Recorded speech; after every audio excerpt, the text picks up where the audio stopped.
One is all about the books that I read for the last 40 years. And today I have my special guest. He is the Jesus Mindset Coach, no other than Mr. James Early. Hey everybody, how's it going? Welcome to Book 101, Mr. James. And can you please introduce more about yourself? Yes, thank you, Daniel. It's great to be here. And um, I live in Connecticut, and I've always loved the Bible. And what I do and focus on more than anything is helping people learn to think and pray and love like Jesus did. I'm really tired of all the theological debates. Everybody thinks they're right. And I'm just trying to get back to what Jesus actually said, and that's what I do with my coaching program. As you mentioned, the Jesus Mindset Coaching Program. I also have a podcast called The Bible Speaks to You. I've got a prison ministry. I've been going every week to a federal prison in here in Connecticut and doing Bible study there. And I do talks and speak at conferences and do workshops for churches, whatever I can do to help people really think like Jesus, act like Jesus, and love like he did, treat people with the same kind of love and respect that he did. So that's kind of my um, story in a nutshell. Mr. James Early, thank you so much for sharing your wisdom and knowledge to the world, as well as your podcast itself. So let's talk about all the books that influence your journey. First, the Bible. How do the Bible and science and health work together to deepen your understanding of spirituality, and where do diverge or complement each other? Oh, that's a great question, Daniel. Well, I've been reading the Bible since I was a little kid, and I grew up in a family where we read the Bible every day at the dinner table or the breakfast table, and we talked about it. And I went to church and Sunday school, so I learned all the Bible stories, and they really helped form who I am. I love the story of Daniel in the lion's den and Shadrach, Meshach, and Abednego that were thrown into the fiery furnace. And some people believe those are just stories. Some people believe they were true. But the lessons learned really helped mold me and taught me to turn to God when I had a problem and pray about it. When I was in high school, I started visiting the Christian Science church, and that's where the book Science and Health with Key to the Scriptures came into my life. And it was written by a woman back in 1875. Actually, it's 150 years ago. And it sounds like, oh my gosh, that's an old book. It's out of date. But she was really talking about spirituality and spiritual healing. She actually had an experience where she was the doctor had given up on her to live through the day. She was on her deathbed, and she asked somebody to bring her a Bible. She read a story of Jesus healing someone, and she found herself suddenly well. And so, the very long story short is she ended up writing this book, Science and Health with Key to the Scriptures, to try to put into words what she had discovered in praying and healing people. And so this book, Science and Health, is not a replacement for the Bible. It's like its title, it says it's a key to the scriptures. It helps me unlock the deeper spiritual meaning in the Bible. And um, it looks at things much deeper than just the surface level. You think of an iceberg, you only see about 10% of what's there.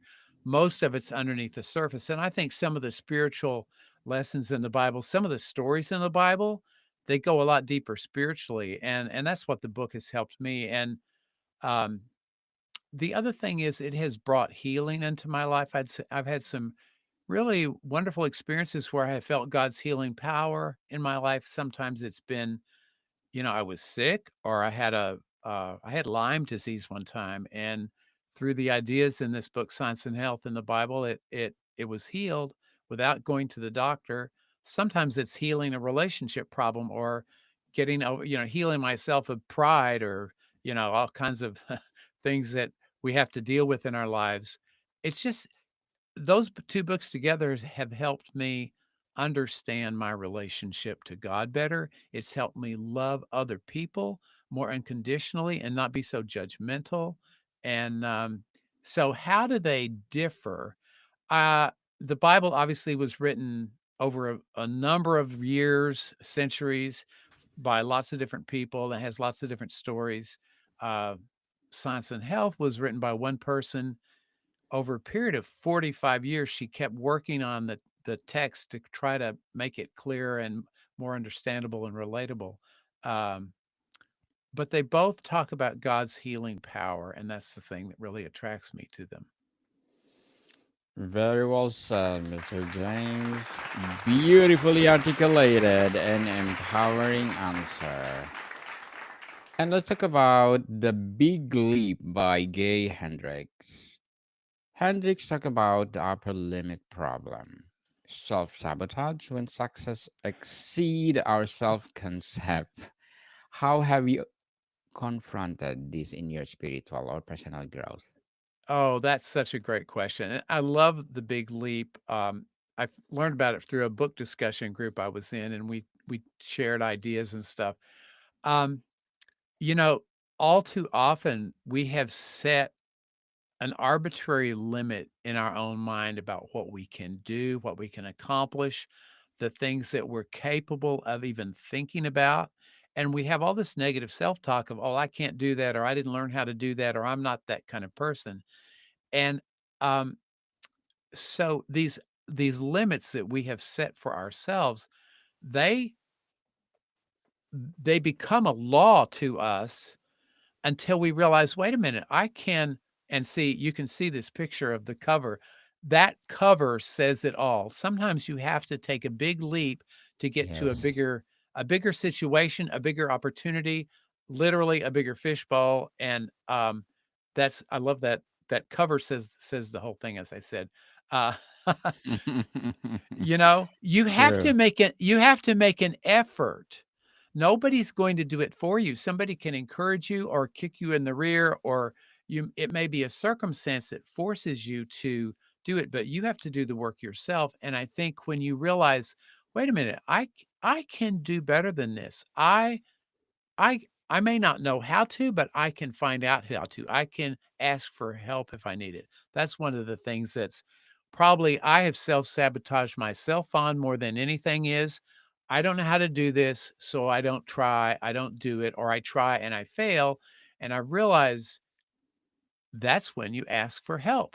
That's when you get a coach, or that's when you, study and do some research and figure out how to do it, and or maybe you're trying to do everything and you need to hire an assistant. That we self-sabotage our things ourselves all the time when we think we have to do it all, or we don't know how to do it. And so I learned from that book, one thing is to ask for help when you need it. And that's just one of many ideas that I got out of that book. Again, very well said, Mr. James. Very well said. The Big Leap is highly recommended. Of course, the Bible too. Please do read them all. Totally, totally highly recommended. So let's talk about also the 10 times is easier than two times by Dan Sullivan and Benjamin Hardy. The book argues that 10 times goals force clarity and innovation. How might this principle apply to spiritual growth or serving others? Oh, that's a really good question. I'm still working on the principles of this book. Yeah, they actually say 10x is easier than 2x. It's the same thing, 10 times.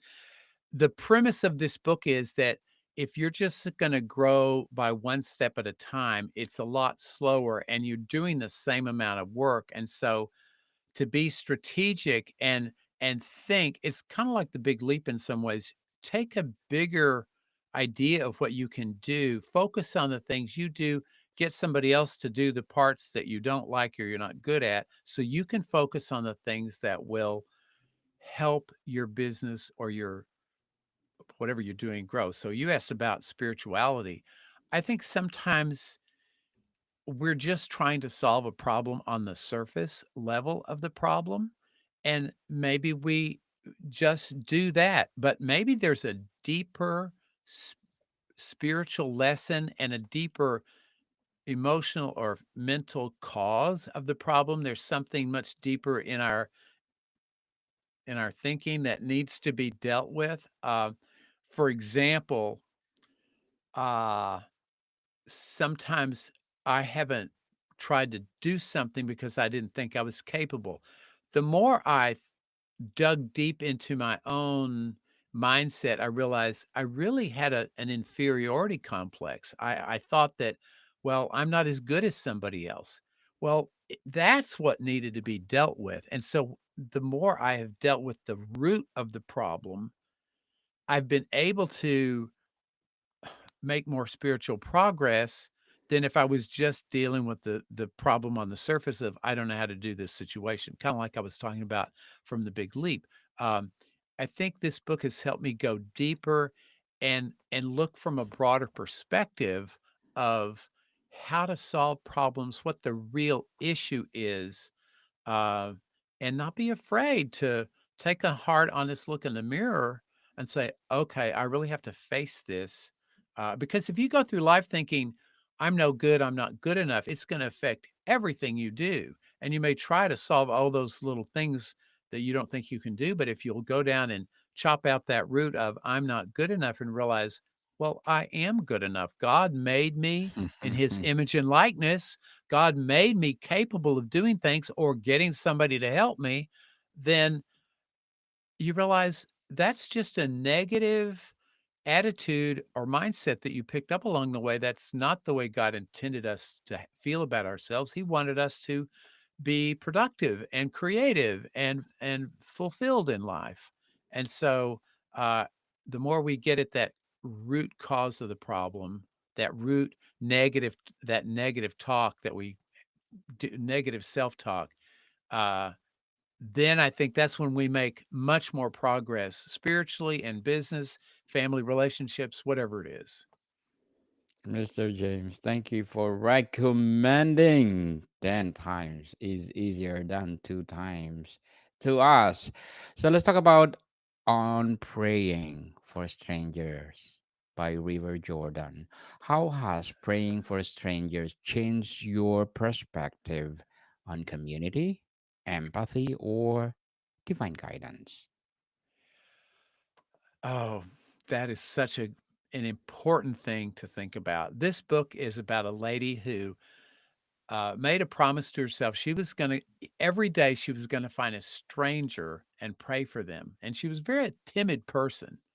And she'd go up to someone and say, well, this may sound funny, but I made a promise to God that I was gonna pray for a stranger every day. Would you be this would you is there something I could pray for you about? I mean, just imagine you going up to someone you don't know, and saying that sort of thing, and it turned into a wonderful spiritual practice for her, and by the end of the year, she was so discerning of she could look in a crowd and sort of know spiritually who needed that prayer for that day. And she's got some wonderful stories. If you haven't read this book, I highly recommend it. Um, would you please repeat your question, Daniel? I was so caught up in this idea of what this book. It was a while back that I read this. Uh, Yes, please share your question again with me. yes. How has praying for strangers changed your perspective on community, empathy, or divine guidance? Oh yeah, it has given me such a wider sense and broader sense of community, and that I walk down the street now, and I'm not necessarily tapping them on the shoulder and say, "Hey, can I pray for you?" But I sometimes I have done that. I have walked Yes. up. It has made me less fearful, less cautious, less insecure, to just love people.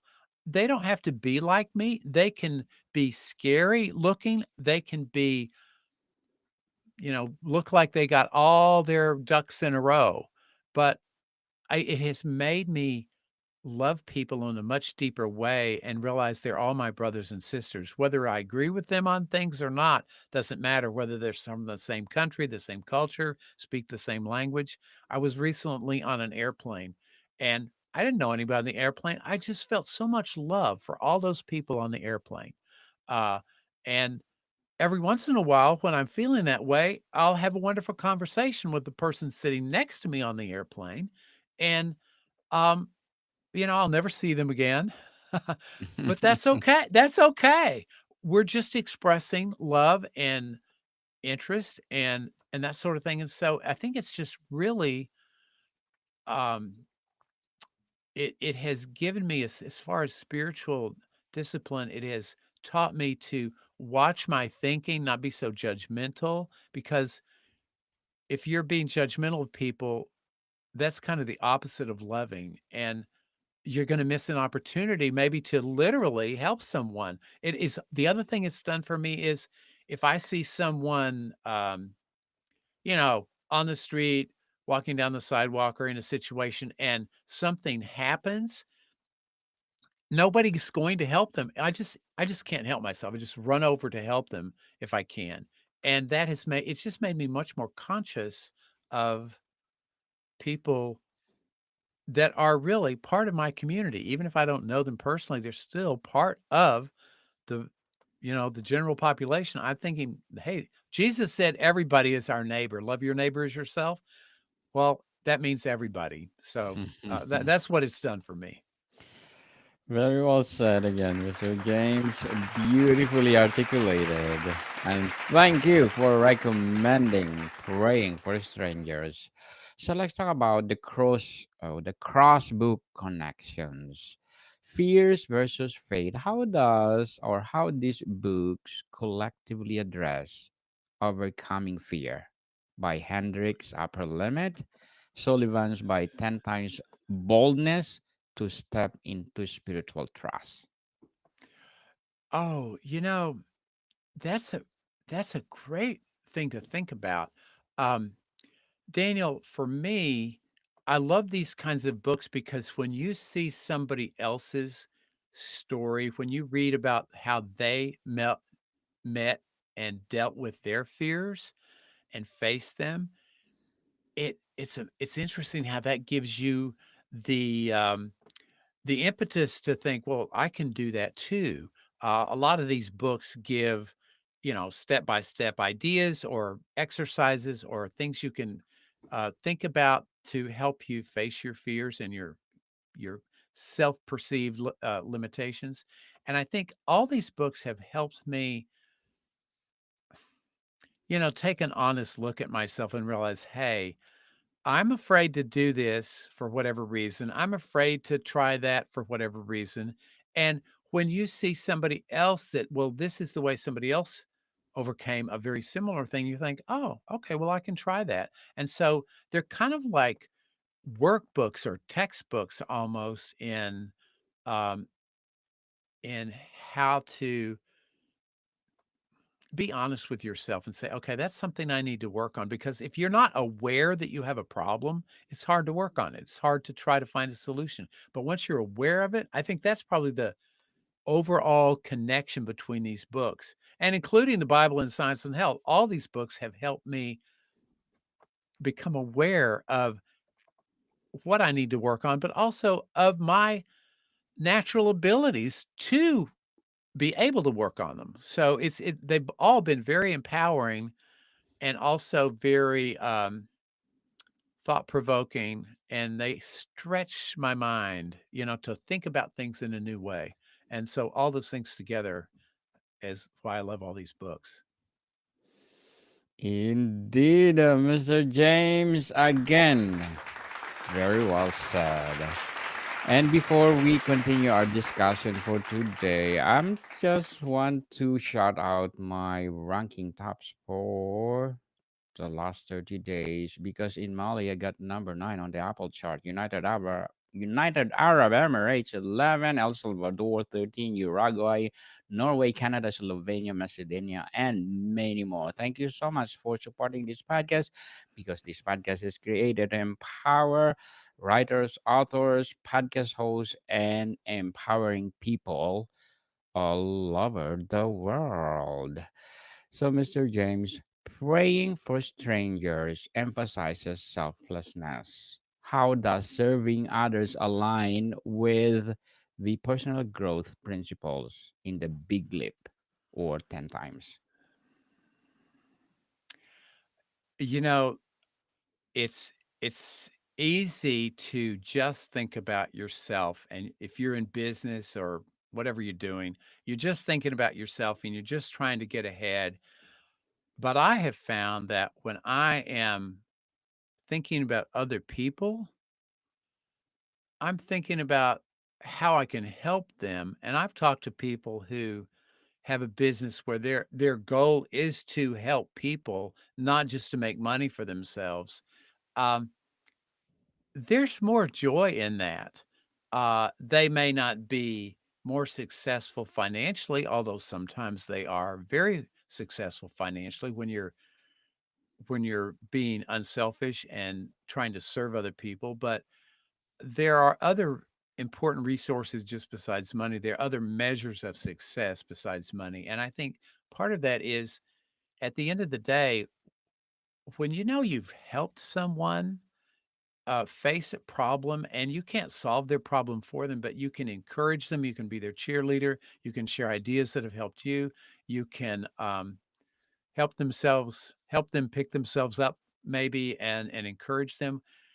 Um, so I read these self-improvement books so that I can improve myself so I can help others more.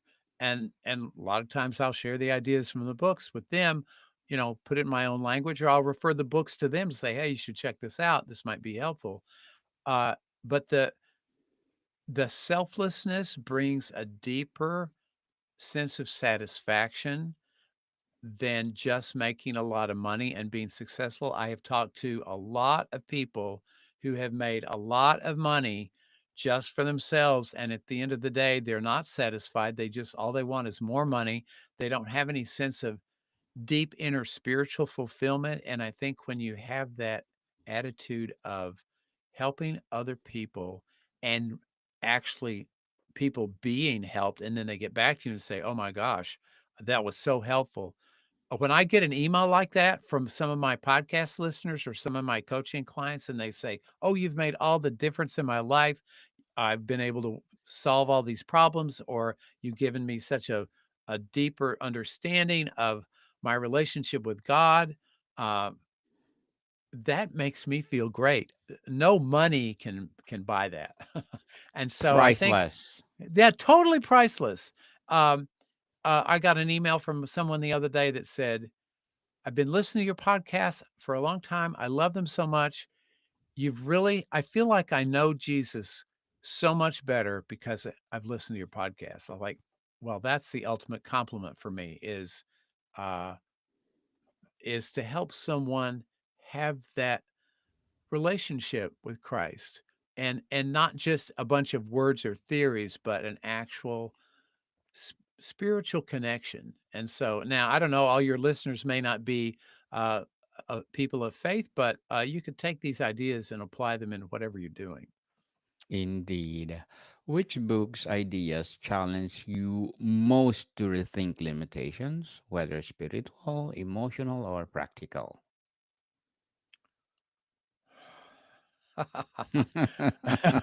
Oh, they all the thing is, if you actually I'll say the challenge, say with the Bible is very challenging if you actually stop and think about it. The problem, if you call it a problem, I've been reading the Bibles for over 60 years.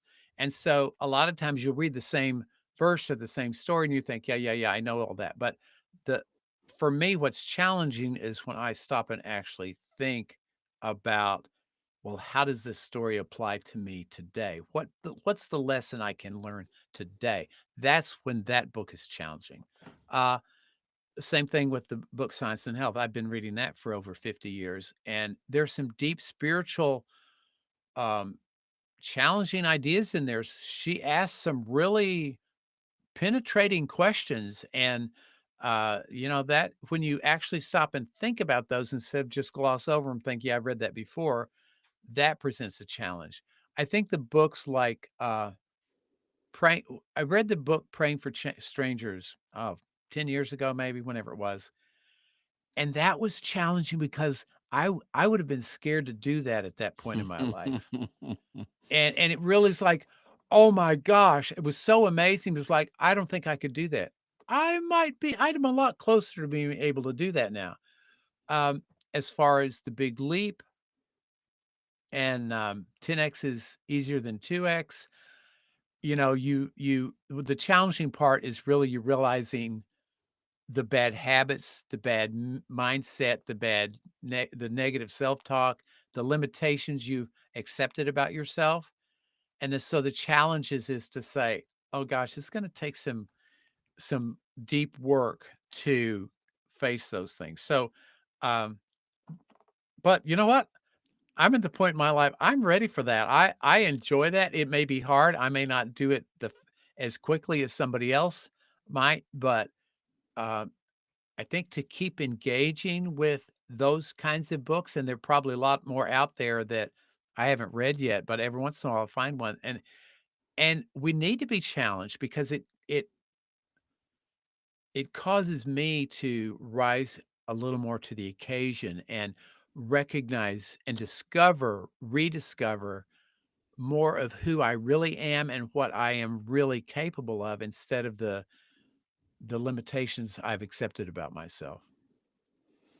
Mr. James, before we wrap up our discussion for today, I'm inviting you to please do listen to my other podcast, people, my other podcast, because Abstract Essay is already in fifth season, Abstract Poetry in second season, and of course, my book 101 review in fifth season too, Comedy 101 in second season, Food 101 in fifth season as well, Geography 101 in fourth season, and Law 101 is my baby podcast, as well as my Mental Health 101.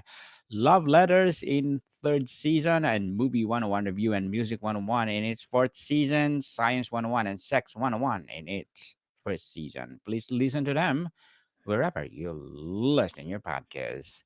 I have to Miss- say, Daniel, I have yeah, never met anyone who has so many podcasts as you. That is very impressive. Thank you Congratulations so to much. you. Thank you Wow. so much, Wa- Mr. James. And Wow. I'm planning to have one more Bible verse 101, which is Oh, that's I will publish next month, and I'm inviting you to be part of it. oh, thank you. I'd love to be on your show. Yes, Bible verse 101 coming. Please do listen, people, coming next month. And for sure, Mr. James will be my contributor to each of my episodes. Mr. James, what message of hope or challenge would you leave for someone feeling stuck between their spiritual calling and worldly pressures? Oh, that's a really good question. Daniel, I would suggest to someone who is, well, as you described, the challenges of wanting to be about your purpose, and maybe you don't even know what your purpose is. And all the world says, "Oh, do this, do that." Your parents want you to do this, you want to do something else. Finding answers to that.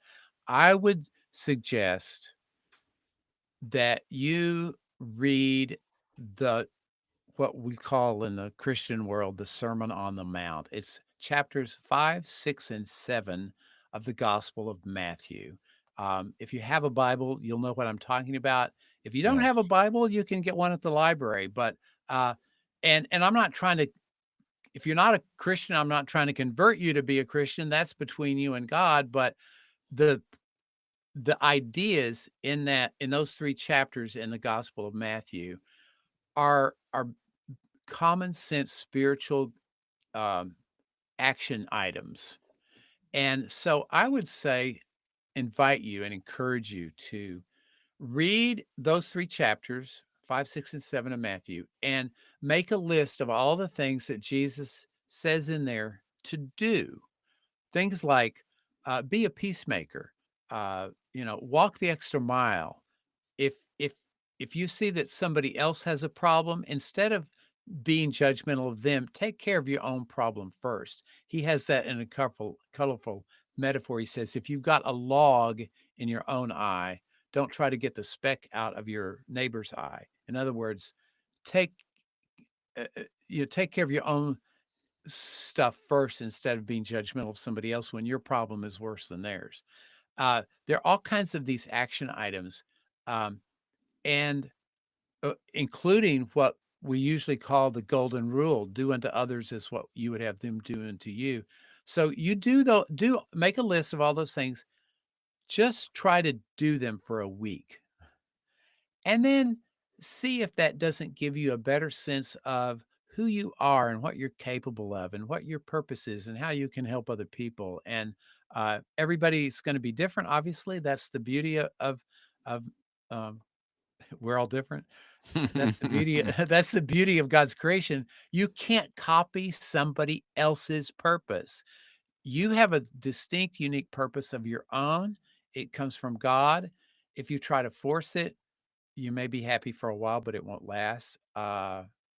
So anyway, that's what I would say. That's the challenge I will uh, uh, give your listeners, Daniel, is to read that sermon, chapters 5, 6, and 7 in Matthew, and try to put the ideas into practice and just see where that leads. Take the and see what the next step after that is. You'll sort of kind of know, oh, what will I do next?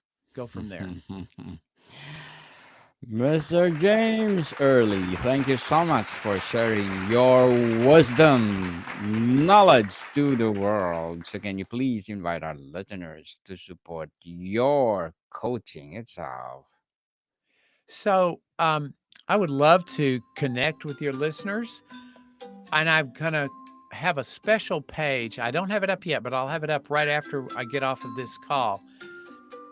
If you'll go to my website, thebiblespeakstoyou.com/book, and there'll be a special page there for you to you can check out my podcast. When you subscribe to it on my website, I'll send you a little prayer guide I put together called Praying with the Mindset of Jesus. And there's also a playlist you can listen to of previous episodes on how to be and think and pray and love more like Jesus. But there's also an opportunity for you to sign up for a 1-hour coaching call with me in the Jesus Mindset Coaching Program. No obligation, no charge, just to see if that kind of approach to prayer and getting to be more like Jesus is a good fit for you. And so I would invite you all to connect with me there and check out my podcast, The Bible Speaks to You. You can listen on any podcast platform, and I'd love to connect with you. Yes, people, let's support Mr. James Early, because if you support him, more and more and more empowering episodes for the podcast itself, more and more and more empowering coaching to come. So, Mr. James, thank you so much for your time. Thank you, Daniel. It's been great. You've asked really awesome questions.